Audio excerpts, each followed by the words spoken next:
The NATO Secretary-General Jens Stoltenberg has warned Russia against any further aggressive action on the border with Ukraine, where so-called large and unusual Russian troop movements have been observed in recent days. At the same time, some Baltic leaders want the alliance to take an active role in the migrant crisis on the border between Poland and Belarus. Well, let's talk now to Jamie Shea. He's the former NATO Deputy Assistant Secretary-General for more on this. Jamie, good to see you there. Tell us, what role, if any, could the alliance play in this conflict?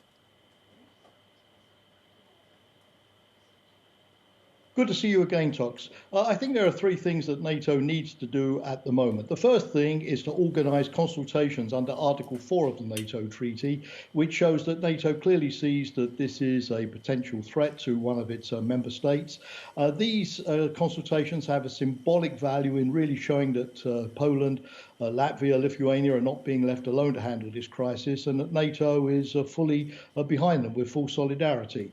That sends, I think, a powerful political signal both to Lukashenko in Belarus and to Putin in Russia. The second thing that NATO can do is to see what kind of specialist help the Polish forces on the border trying to hold back the migrants need. For example, the UK has sent some engineering forces, the Czechs have offered some logistics support. NATO could act as a clearinghouse. For instance, a couple of nights ago, we found that the Belarusian troops were using lasers against Polish troops. So maybe NATO has got some specialist equipment here that can be helpful. The third thing that NATO needs to do, and Tox, you rightly referred to the broader context, Belarusian exercises going on in Belarus at the moment, the build-up of Russian forces on a border with Ukraine. Hopefully this does not presage any form of aggression, but nonetheless NATO needs to be prepared on its guard, and therefore to make sure that all of its forces are ready to be deployed if the situation should escalate. Though that firm signal from NATO is the best, I think, thing that NATO can do to make sure that the situation does not escalate. Briefly, if you can, Jamie, because we're running out of time, can you envisage a future in which NATO will have troops on the ground?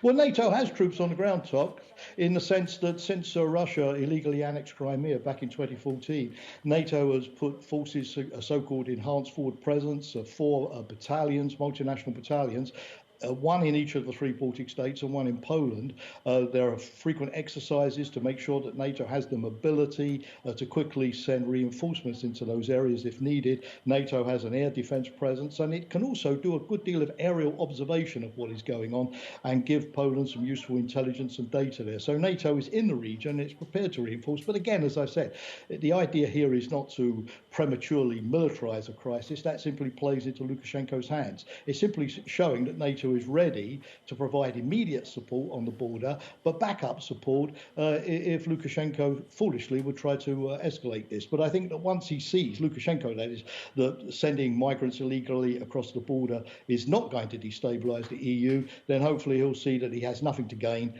by further action and the crisis will come to an end.